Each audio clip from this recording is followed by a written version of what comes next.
La mañana del 14 de agosto de 1988 amaneció fría en Copacabana, el pequeño pueblo boliviano a orillas del lago Titicaca. Las calles empedradas brillaban con la humedad de la madrugada y el mercado central comenzaba a llenarse de vendedoras con sus aguayos multicolores cargados de papas, quinoa y chuño. Entre la multitud, María Elena Fuentes caminaba apresurada, sosteniendo las manos de sus hijos gemelos de 7 años, Diego y Mateo. La familia Fuentes había viajado desde La Paz para visitar a la abuela paterna, quien vivía en una casa de adobe cerca del santuario de la Virgen de Copacabana. Era un viaje que hacían cada año por las fiestas patronales, y los niños esperaban con ansias jugar en las orillas del lago, donde las aguas azules se encontraban con el cielo andino en un horizonte perfecto. Diego era el más inquieto de los dos, siempre corriendo adelante, mientras Mateo caminaba más despacio, observando todo con curiosidad. Si has llegado hasta aquí, no olvides suscribirte al canal para seguir conociendo historias como esta. También nos encantaría saber desde dónde nos estás viendo. Déjanos un comentario con tu ciudad o país. Ahora, continuemos con esta historia que cambió para siempre la vida de una familia. Aquel día, María Elena necesitaba comprar ingredientes para preparar el almuerzo. Su esposo, Roberto Fuentes, había ido temprano al santuario a encender velas y hacer sus oraciones, una tradición que cumplía religiosamente cada vez que visitaban Copacabana. Los gemelos le suplicaron quedarse jugando cerca del mercado mientras ella compraba los víveres. «No se alejen», les advirtió, señalando un puesto de frutas a pocos metros. «Los quiero ver desde aquí todo el tiempo». Los niños asintieron y María Elena se adentró entre los puestos abarrotados. El mercado de Copacabana era un laberinto de colores, olores y voces. Las vendedoras pregonaban sus productos en quechua y español. El olor a chicharrón recién frito se mezclaba con el aroma de las flores que vendían para las ofrendas. María Elena se detuvo en varios puestos, regateando los precios como era costumbre, llenando su bolsa con tomates, cebollas y ají amarillo. De vez en cuando levantaba la vista hacia donde había dejado a los niños, y los veía jugando con unas piedrecitas en el suelo. Pero cuando terminó de comprar y volvió al lugar exacto donde los había dejado, solo encontró las piedras dispersas en el piso. Diego y Mateo habían desaparecido. Al principio María Elena pensó que se habían movido unos metros, tal vez atraídos por algún vendedor de juguetes o por los músicos que tocaban zampoñas en la esquina. Comenzó a buscarlos con la mirada, caminando entre los puestos, llamándolos por sus nombres. Su voz se elevó por encima del bullicio del mercado. «¡Diego! ¡Mateo!». Nada. Solo el ruido de las transacciones comerciales y el murmullo constante de la gente. El corazón le comenzó a latir más rápido.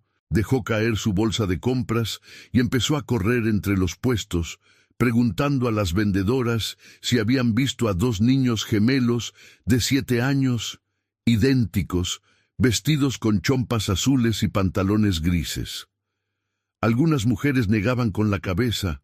Otras le señalaban direcciones contradictorias. Una vendedora anciana le dijo que había visto a 2 niños caminando hacia el lago, pero no estaba segura si eran los suyos.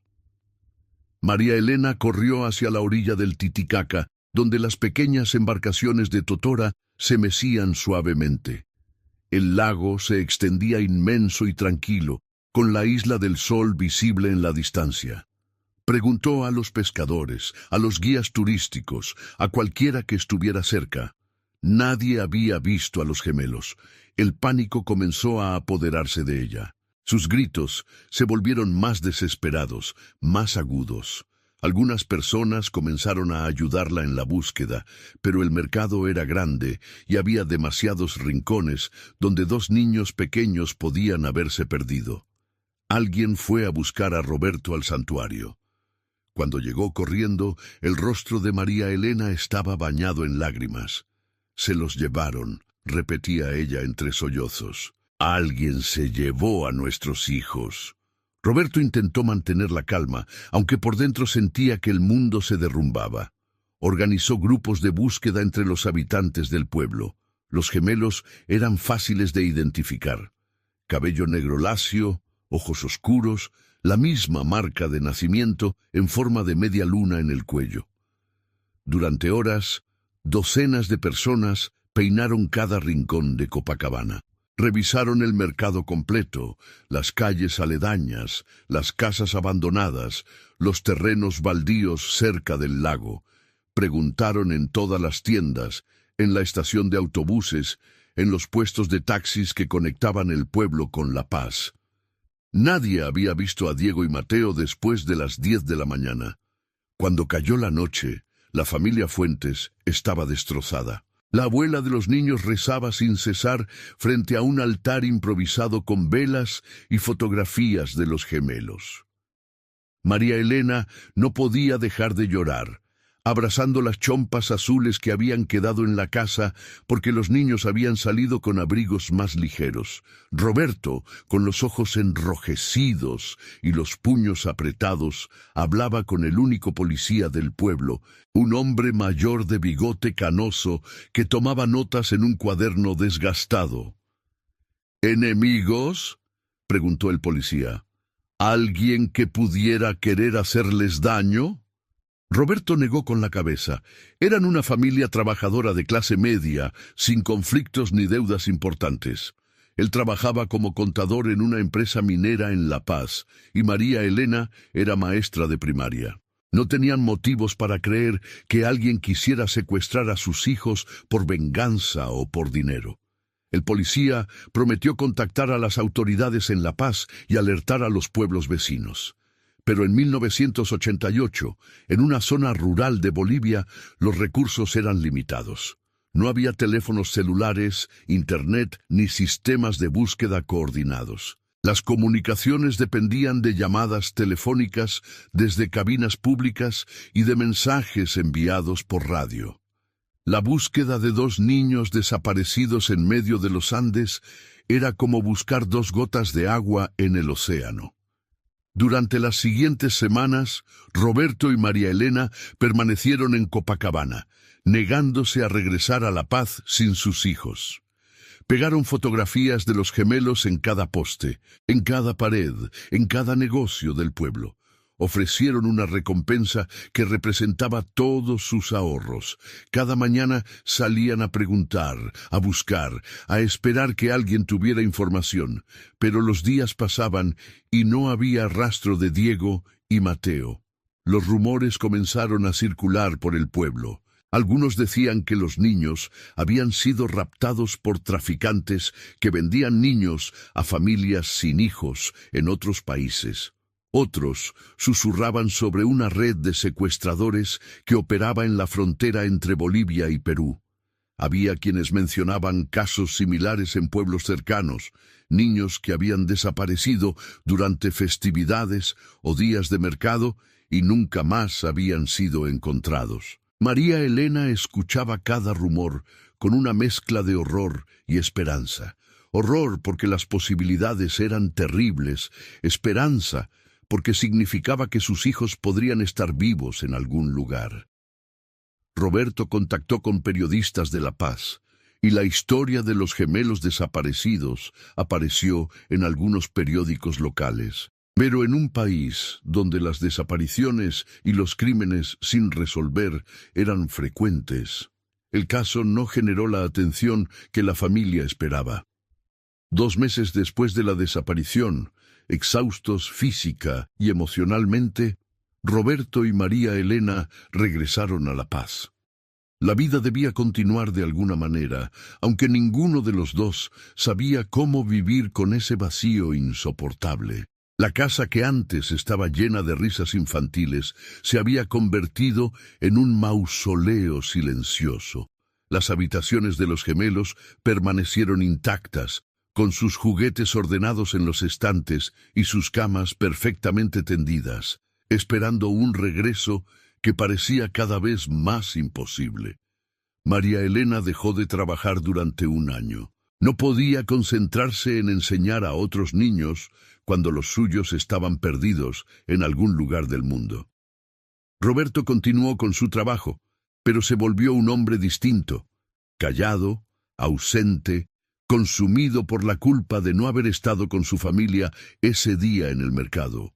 Los fines de semana viajaba a diferentes pueblos siguiendo pistas que resultaban ser falsas alarmas. Cada vez que alguien decía haber visto a dos niños que podrían ser los gemelos, Roberto emprendía el viaje con esperanza renovada, solo para regresar con el corazón aún más roto. Los años pasaron con una lentitud cruel. 1989, 1990, 1991. Cada cumpleaños de los gemelos era una tortura. María Elena preparaba pastel como si fueran a regresar en cualquier momento. Roberto guardaba regalos envueltos en el closet, uno para Diego y otro para Mateo, esperando el día en que pudiera entregárselos. Pero ese día nunca llegaba. La familia extendida intentaba convencerlos de que siguieran adelante, de que tal vez deberían aceptar que los niños estaban muertos. Pero ni Roberto ni María Elena podían pronunciar esa palabra. No había cuerpos, no había pruebas definitivas. Mientras existiera la más mínima posibilidad de que sus hijos estuvieran vivos, ellos seguirían esperando. En 1995, 7 años después de la desaparición, María Elena finalmente regresó a trabajar. Necesitaba ocupar su mente con algo más que el dolor constante. Enseñaba con dedicación renovada, tratando cada estudiante como si fuera uno de sus propios hijos. Pero las noches seguían siendo difíciles. Roberto había comenzado a beber más de la cuenta, buscando en el alcohol un escape temporal del sufrimiento que lo consumía. El matrimonio se deterioró lentamente, no porque dejaran de amarse, sino porque el dolor compartido era demasiado grande para soportarlo juntos. Cada uno manejaba su duelo de manera diferente, y esas diferencias crearon una distancia que ninguno de los dos sabía cómo superar. Hablaban poco, se movían por la casa como fantasmas, unidos solo por el recuerdo de los niños que habían perdido. En el año 2000, 12 años después de la desaparición, recibieron una llamada que hizo que el corazón de María Elena se detuviera por un instante. Era de la Policía de La Paz. Habían encontrado información sobre una red de tráfico de niños que había operado en la región del lago Titicaca durante finales de los años 80. Varios de los involucrados habían sido arrestados, y durante los interrogatorios, uno de ellos había mencionado el caso de unos gemelos. Roberto y María Elena viajaron inmediatamente a la estación de policía. El oficial a cargo les explicó que la red había secuestrado a decenas de niños durante varios años, vendiéndolos a familias en Argentina, Brasil y Chile. La mayoría de las víctimas habían sido recuperadas, pero algunas permanecían sin identificar porque habían sido dadas en adopción con documentos falsificados. ¿Mis hijos están entre los recuperados?, preguntó María Elena con voz temblorosa. El oficial negó con la cabeza. No estamos seguros, pero tenemos registros de 2 niños de aproximadamente la edad que tendrían sus hijos, que fueron vendidos a una familia en Santa Cruz. Necesitaríamos hacer pruebas de ADN para confirmar. Durante semanas, esperaron los resultados con una ansiedad que los consumía. Finalmente, llegó la respuesta. No era una coincidencia genética. Los niños encontrados pertenecían a otra familia. La esperanza que había renacido en sus corazones se desvaneció de nuevo, dejándolos en la misma oscuridad de siempre. Los años siguientes fueron más de lo mismo. Falsas pistas, esperanzas truncadas, dolor constante. Para 2010, 22 años después de la desaparición, María Elena tenía 58 años y Roberto 60. Habían envejecido prematuramente, marcados por décadas de sufrimiento. Sus otros familiares habían seguido con sus vidas, teniendo hijos y nietos, pero para los Fuentes el tiempo se había detenido aquel día de agosto en el mercado de Copacabana. María Elena había encontrado cierto consuelo en un grupo de apoyo para padres de niños desaparecidos. Allí compartía su historia con otras personas que entendían su dolor, que no le decían que siguiera adelante o que tuviera otros hijos. Roberto, en cambio, se había aislado casi completamente, dedicándose a su trabajo y evitando cualquier conversación sobre el pasado. En julio de 2013, 25 años después de la desaparición, sucedió algo que ninguno de ellos esperaba. Era un sábado por la tarde cuando sonó el timbre de la casa en La Paz. María Elena abrió la puerta y se encontró frente a un hombre de aproximadamente 32 años, alto, de cabello negro, con rasgos que le resultaban extrañamente familiares. «¿María Elena Fuentes?», preguntó el hombre con voz suave. Ella asintió confundida. Mi nombre era Mateo Fuentes. Creo que usted es mi madre». El mundo de María Elena se detuvo. Sus piernas temblaron y tuvo que sostenerse del marco de la puerta para no caer. «¿Qué?», fue todo lo que pudo susurrar. El hombre sacó una fotografía vieja de su bolsillo, la misma que los Fuentes habían distribuido por todo Bolivia 25 años atrás. Dos niños gemelos de 7 años sonriendo a la cámara. «He vivido estos años con otro nombre, en otra familia, sin saber quién era realmente», explicó el hombre. «Pero hace 6 meses encontré unos documentos en la casa de la mujer que me crió. Documentos que mostraban que fui adoptado ilegalmente. Desde entonces he estado buscándolos». María Elena no podía respirar, no podía pensar.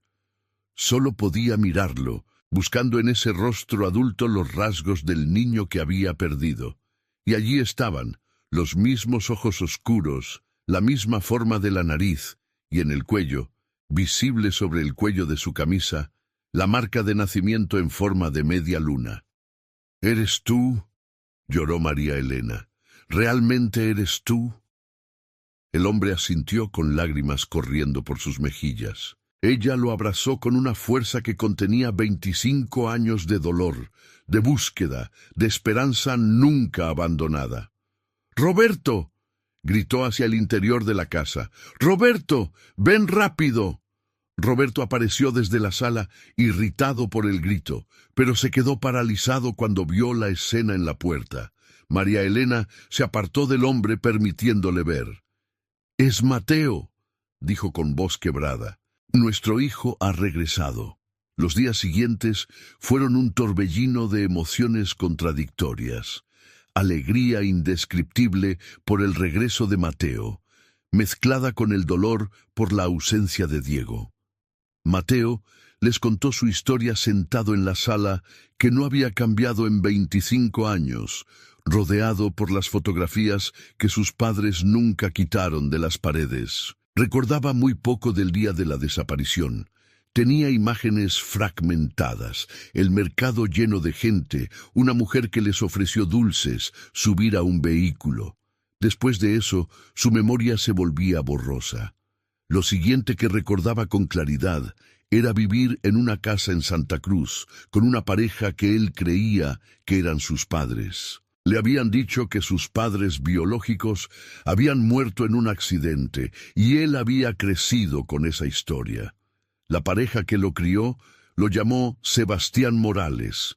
Le dieron educación, cariño, una vida relativamente normal.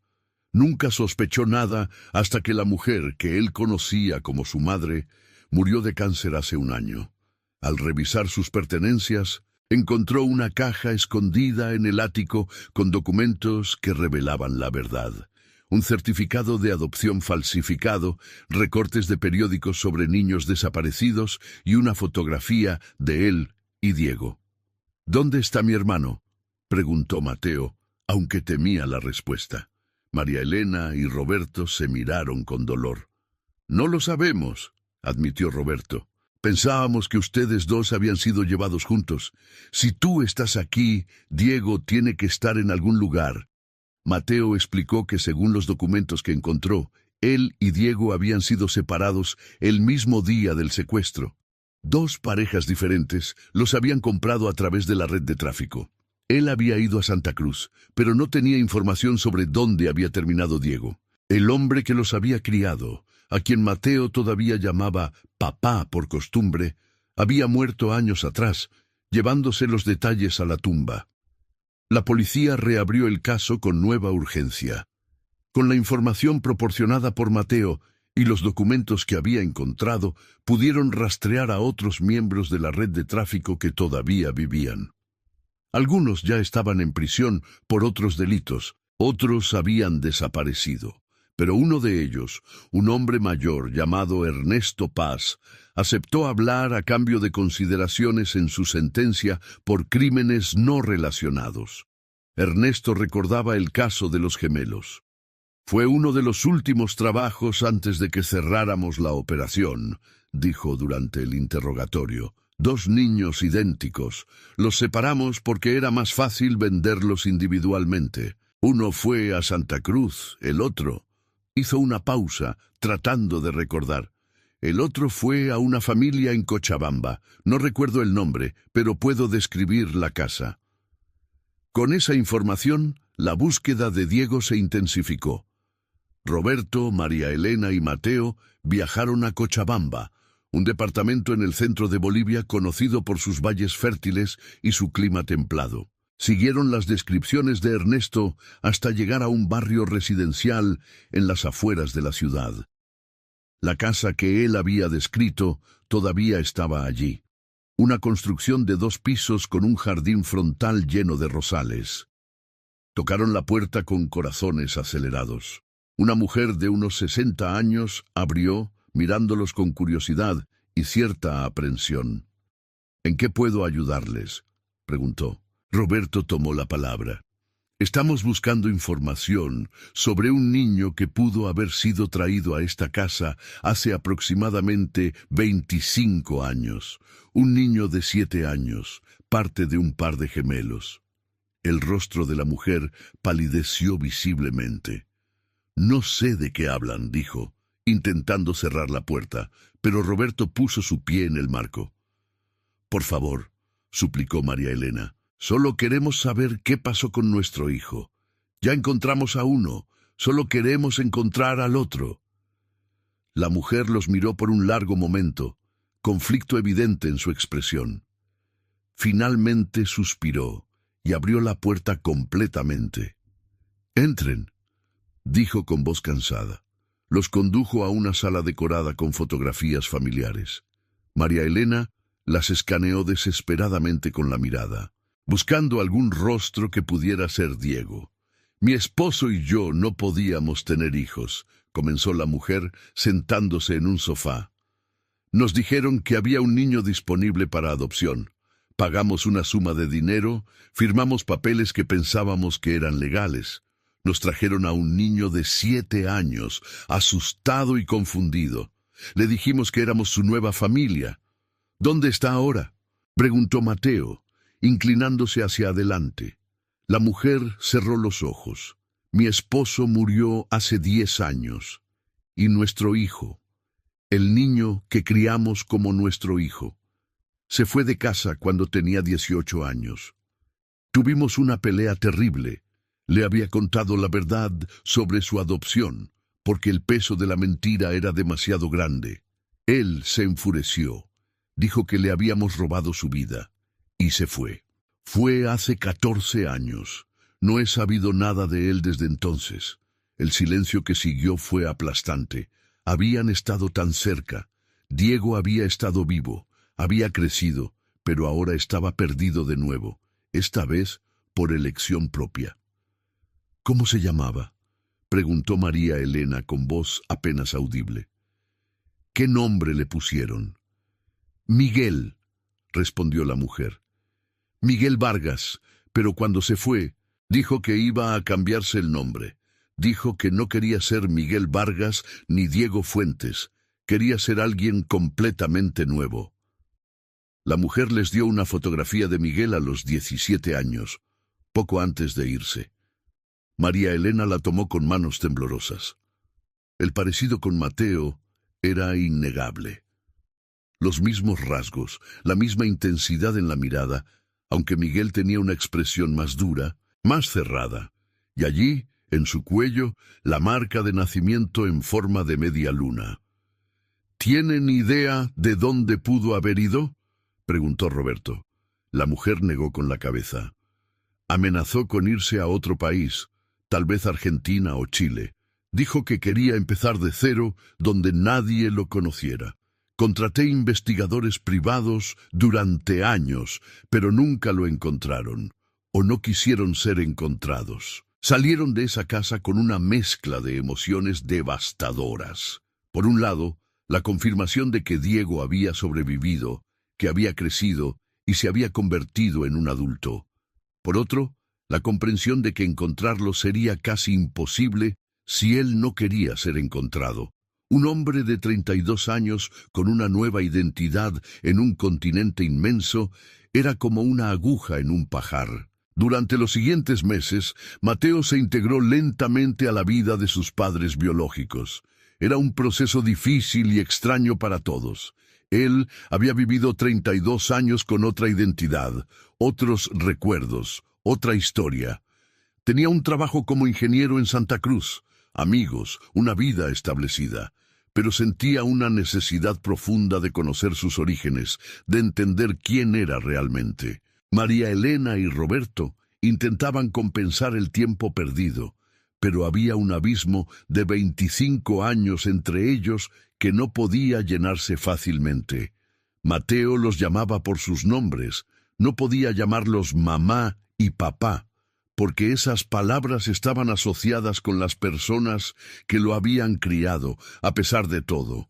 Pero había afecto creciente, conexión, el reconocimiento de un vínculo que el tiempo y la distancia no habían logrado romper completamente. La búsqueda de Diego continuó. Publicaron anuncios en periódicos de Argentina, Chile, Perú y Brasil. Crearon páginas en redes sociales con la fotografía de Miguel a los 17 años y una proyección de cómo podría verse a los 32. Contactaron con organizaciones que ayudaban a reunificar familias separadas, pero los meses pasaron sin resultados. En diciembre de 2013, 6 meses después del regreso de Mateo, Roberto sufrió un infarto. Sobrevivió, pero quedó debilitado. Los médicos le advirtieron que debía reducir el estrés, pero ¿cómo podía hacerlo cuando su otro hijo seguía perdido en algún lugar del mundo? María Elena cuidaba de él mientras continuaba trabajando, y Mateo viajaba frecuentemente desde Santa Cruz para visitarlos. Una tarde de marzo de 2014, mientras María Elena organizaba fotografías viejas en el estudio, sonó su teléfono celular. Era un número desconocido con código de Argentina. Atendió con el corazón acelerado, como hacía con cada llamada de números desconocidos, esperando siempre que fuera la que cambiaría todo. ¿María Elena Fuentes?, preguntó una voz masculina al otro lado de la línea. Sí, soy yo, respondió ella. ¿Quién habla? Hubo una pausa larga. Mi nombre es complicado, pero vi los anuncios que publicaron. Los anuncios sobre Diego Fuentes. María Elena sintió que sus rodillas se debilitaban. Se sentó en la silla más cercana. ¿Eres tú?, preguntó apenas capaz de formar las palabras. Otra pausa. No lo sé, tal vez. Necesito saber algunas cosas antes de estar seguro. Durante la siguiente hora, hablaron. El hombre le contó que había crecido como Miguel Vargas en Cochabamba, que a los 18 años había huido a Buenos Aires, que había cambiado su nombre legalmente a Andrés Molina. Había construido una vida completamente nueva. Era chef en un restaurante, estaba casado, tenía una hija de 3 años. ¿Por qué decidiste llamar?, preguntó María Elena llorando silenciosamente. Porque mi hija empezó a hacer preguntas sobre sus abuelos, admitió Andrés. y me di cuenta de que le estaba mintiendo, igual que me mintieron a mí. No quiero que ella crezca con mentiras. Y también porque vi la foto de mi hermano, de Mateo. Es como mirarme en un espejo. Acordaron encontrarse. No inmediatamente, Andrés necesitaba tiempo para prepararse emocionalmente, para hablar con su esposa, para decidir cómo manejar esta situación imposible. Pero prometió que iría a La Paz en junio, para el cumpleaños número 33 de los gemelos. Cuando María Elena le contó a Roberto sobre la llamada, él lloró por primera vez en años. Lloró por los niños que había perdido, por los hombres en que se habían convertido, por todo el tiempo que nunca podrían recuperar. Llamaron a Mateo, quien tomó el primer vuelo disponible desde Santa Cruz. Los 3 meses de espera hasta junio fueron eternos y veloces al mismo tiempo. María Elena preparaba la casa obsesivamente, cocinando los platos que solía hacer cuando los gemelos eran niños, aunque sabía que ellos no los recordarían. Roberto, a pesar de su salud frágil, insistía en ayudar, queriendo que todo fuera perfecto para el regreso de su hijo. Mateo sentía una mezcla de emoción y miedo. Durante 25 años había sido hijo único, y ahora descubriría qué significaba tener un hermano gemelo. Sentirían esa conexión especial de la que tanto se hablaba, o serían 2 extraños que casualmente compartían ADN. Finalmente llegó el 15 de junio de 2014. María Elena, Roberto y Mateo esperaban en la sala de la casa en La Paz, la misma sala donde los gemelos habían jugado de niños. Cuando sonó el timbre, todos se pusieron de pie simultáneamente. María Elena abrió la puerta y allí estaba, un hombre de 33 años, casi idéntico a Mateo, pero con diferencias sutiles moldeadas por vidas completamente diferentes. Traía de la mano a una niña pequeña de ojos enormes, y junto a él estaba una mujer joven de cabello castaño que debía ser su esposa. «Hola», dijo Andrés simplemente. Su voz temblaba ligeramente. María Elena no pudo contenerse. Se adelantó y lo abrazó. Abrazó a su hijo perdido que finalmente había regresado a casa. Roberto se unió al abrazo, y luego Mateo, los 4 formando un círculo de brazos y lágrimas. 26 años de separación finalmente llegando a su fin. La niña los miraba con confusión, aferrándose a la falda de su madre. «¿Son mis otros abuelos?», le preguntó con vocecita tímida. Andrés se arrodilló junto a ella, limpiándose las lágrimas. «Sí, mi amor, estos son tus otros abuelos. Y ese señor de allí», señaló a Mateo, «es mi hermano, tu tío». Los días siguientes fueron de conversaciones intensas, de historias compartidas, de vacíos llenados. Andrés les contó sobre su vida en Buenos Aires, sobre cómo había estudiado cocina, trabajando en restaurantes desde los 19 años, sobre cómo había conocido a su esposa Lucía en una clase de tango. Les habló sobre su hija, Valentina, que era la luz de su vida. Mateo compartió su propia historia, sobre crecer en Santa Cruz, estudiar ingeniería, sobre la mezcla de amor y resentimiento que sentía hacia la pareja que lo había criado. Hablaron sobre los recuerdos fragmentados que tenían del día de la desaparición, comparando las piezas que cada uno recordaba para armar un rompecabezas más completo. Lo más sorprendente fue descubrir las similitudes que compartían a pesar de haber crecido en mundos completamente diferentes. Ambos eran zurdos.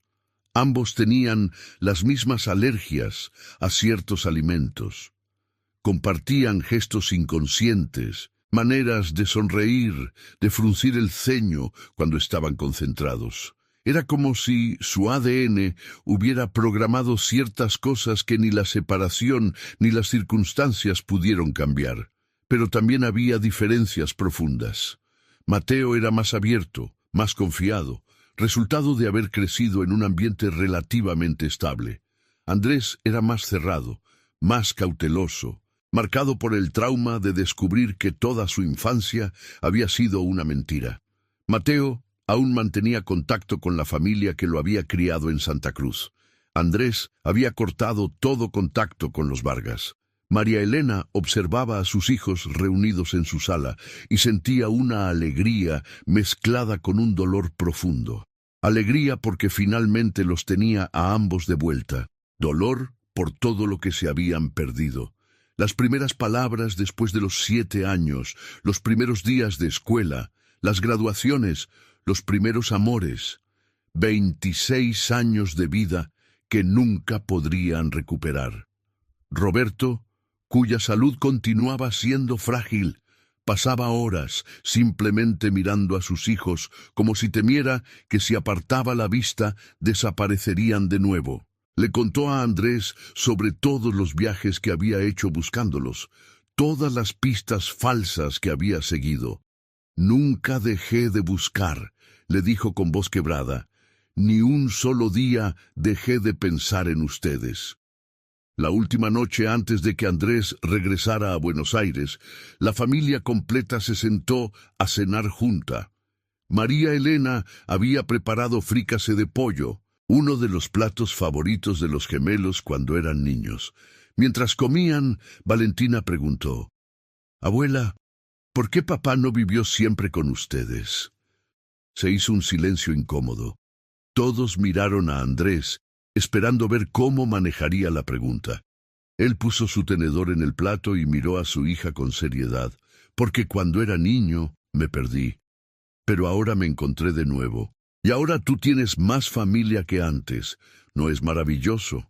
Valentina asintió, satisfecha con la explicación simple, pero los adultos en la mesa entendían la complejidad imposible de reducir a palabras simples lo que había sucedido.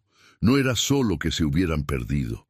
Les habían robado su infancia, su identidad, años de vida familiar que nunca podrían recuperar.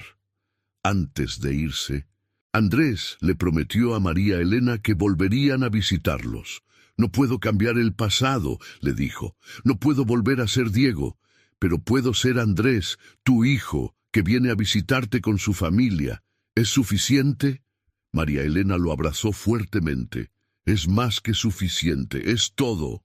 Los meses siguientes establecieron una nueva normalidad. Andrés viajaba desde Buenos Aires cada 2 meses con Lucía y Valentina. Mateo coordinaba sus visitas desde Santa Cruz para coincidir con las de su hermano. Lentamente, dolorosamente, construían algo que se parecía a una familia. En septiembre de 2014, María Elena organizó una pequeña ceremonia privada. Invitó a Mateo, a Andrés con sus familias y a algunos familiares cercanos. En el jardín de la casa plantaron 2 árboles de jacarandá, uno por cada gemelo. «Estos árboles crecerán juntos», explicó María Elena, «como ustedes deberían haber crecido. Sus raíces se entrelazarán bajo tierra, invisibles pero conectadas siempre». Roberto, aunque debilitado, ayudó a plantar los árboles. Cuando terminaron, se sentó en un banco del jardín con un gemelo a cada lado, mirando los árboles jóvenes. «Miren qué altos están», bromeó, señalando los pequeños retoños. «Dentro de 20 años darán sombra a toda la casa». Mateo y Andrés intercambiaron miradas, ambos pensando lo mismo. Dentro de 20 años, Roberto probablemente no estaría allí para verlo. La decisión más difícil vino cuando Andrés planteó la posibilidad de perseguir legalmente a las personas responsables de su secuestro. La mayoría de los involucrados en la red original estaban muertos o ya en prisión, pero quedaban algunos. «Quiero que paguen», dijo Andrés durante una conversación familiar. «Quiero que enfrenten lo que hicieron». Mateo estaba dividido. Por un lado, entendía el deseo de justicia de su hermano. Por otro, había llegado a un punto de paz con su pasado. La pareja que lo había criado en Santa Cruz, aunque había participado en algo ilegal, lo había tratado con amor. No quería remover todo eso de nuevo. María Elena intervino con sabiduría que solo el sufrimiento prolongado puede otorgar. La justicia no les devolverá los años perdidos, dijo suavemente. No cambiará lo que pasó. Solo ustedes pueden decidir si vale la pena perseguirla, pero sepan que nada de lo que pase en una corte sanará completamente estas heridas. Finalmente, decidieron no emprender acciones legales. En cambio, Andrés canalizó su energía en algo constructivo. Comenzó a trabajar con una organización no gubernamental que ayudaba a reunificar familias separadas por tráfico de niños. Compartió su historia públicamente, dando conferencias sobre su experiencia, ayudando a otras víctimas a encontrar sus caminos de regreso a casa. Mateo, inspirado por su hermano, también se involucró. Usando sus habilidades de ingeniería, desarrolló una base de datos que ayudaba a cruzar información sobre niños desaparecidos con adultos que buscaban sus orígenes. Juntos, los gemelos convirtieron su tragedia en una herramienta para ayudar a otros. En mayo de 2015, Roberto sufrió un segundo infarto, más severo que el primero. Estuvo hospitalizado durante 3 semanas. María Elena no se separó de su lado, y tanto Mateo como Andrés viajaron inmediatamente para estar con él. En su cama de hospital, Roberto reunió a su familia alrededor. «Quiero que sepan», dijo con voz débil pero clara, «que estos últimos 2 años, desde que los encontramos, han sido los más felices de mi vida. Sí, perdimos 26 años, pero ganamos el resto, y eso tiene que contar para algo». Apretó las manos de Mateo y Andrés. «Cuiden a su madre, cuídense entre ustedes. La familia es lo único que importa». Roberto se recuperó de ese infarto, pero todos sabían que el tiempo era limitado.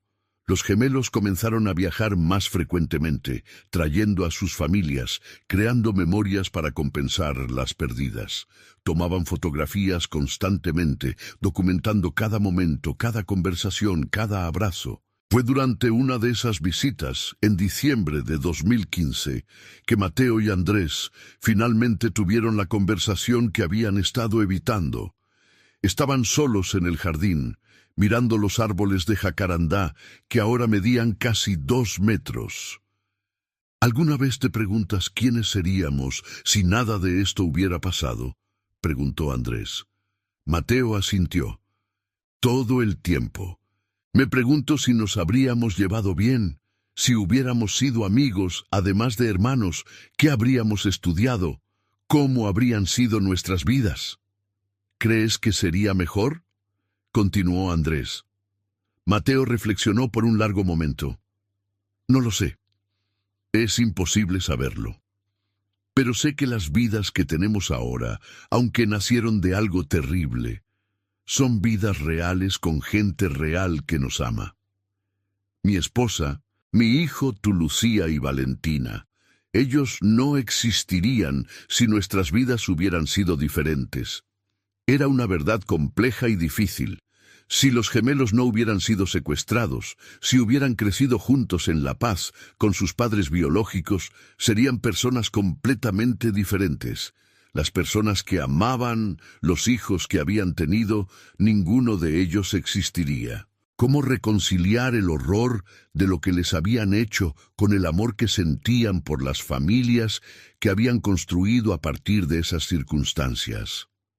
Creo, dijo Andrés lentamente, que podemos estar agradecidos por lo que tenemos ahora sin perdonar lo que nos quitaron entonces. Ambas cosas pueden ser verdad al mismo tiempo. Mateo lo miró y asintió. Eres más sabio de lo que aparentas, hermano. Era la primera vez que Mateo lo llamaba hermano, y la palabra cayó entre ellos como una piedra preciosa. Andrés sonrió, una sonrisa genuina que transformó su rostro. Y tú eres más sensible de lo que quieres admitir. En agosto de 2016, la familia celebró el 28º aniversario de la desaparición de una manera completamente diferente a los años anteriores. En lugar de ser un día de luto, lo convirtieron en un día de celebración. Organizaron una reunión familiar grande en la Casa de la Paz, invitando a todos los parientes, amigos y personas que los habían ayudado durante los años de búsqueda. María Elena preparó una fiesta enorme, con música tradicional boliviana, comida abundante y decoraciones festivas. Por 28 años este día fue el más oscuro de mi vida, explicó durante un brindis. Pero ahora quiero que sea un recordatorio de que el amor persevera, que la familia puede sanarse, que los finales felices sí existen, aunque se vean diferentes de lo que imaginamos. Roberto, ahora permanentemente en silla de ruedas, pero con espíritu inquebrantable, levantó su copa. Por mis hijos, que encontraron su camino de regreso a casa, por mi esposa que nunca dejó de creer, y por todas las personas aquí que nos ayudaron a sobrevivir los años oscuros. Mateo y Andrés, de pie lado a lado con sus familias, se miraron y sintieron algo que ninguno podía nombrar completamente. No era la conexión telepática de gemelos de los cuentos, no era como si no hubieran estado separados nunca. Era algo más complejo y quizás más valioso. El reconocimiento de que compartían una historia única, un lazo forjado, tanto por el trauma compartido como por el amor redescubierto. A medida que la noche avanzaba y los invitados compartían historias y risas, Valentina jugaba en el jardín con el hijo de Mateo, dos primos que nunca se habrían conocido si no fuera por una serie de eventos imposibles. Los niños reían sin conocer la historia completa, sin comprender el milagro de su propia existencia.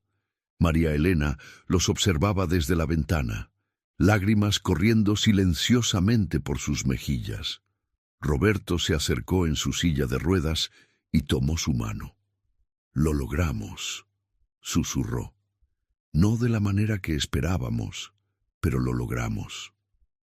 Ella asintió, incapaz de hablar, apretando la mano de su esposo mientras observaban a su familia reunida, fragmentada pero completa, perdida pero encontrada, separada pero finalmente juntos de nuevo.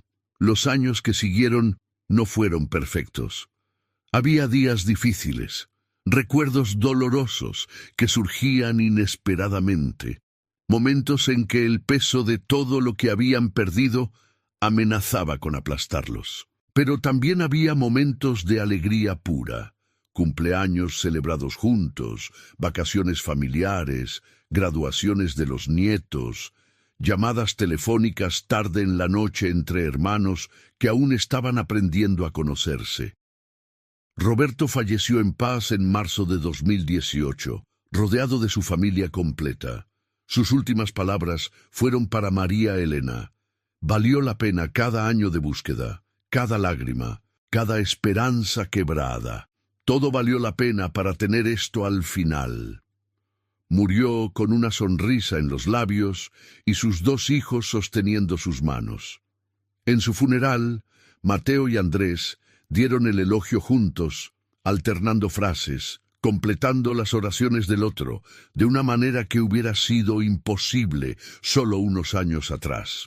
Hablaron de un hombre que nunca se rindió, que convirtió su dolor en propósito, que enseñó a través de su ejemplo que el amor verdadero no tiene límites de tiempo ni distancia. María Elena vivió otros 10 años después de Roberto, rodeada por sus hijos, nueras, nietos y eventualmente bisnietos. Los gemelos la visitaban constantemente, a veces juntos, a veces separados, llenando sus últimos años con el amor que había faltado durante tanto tiempo. Ella murió en 2028, a los 96 años, en su sueño, con fotografías de su familia cubriendo cada superficie de su habitación.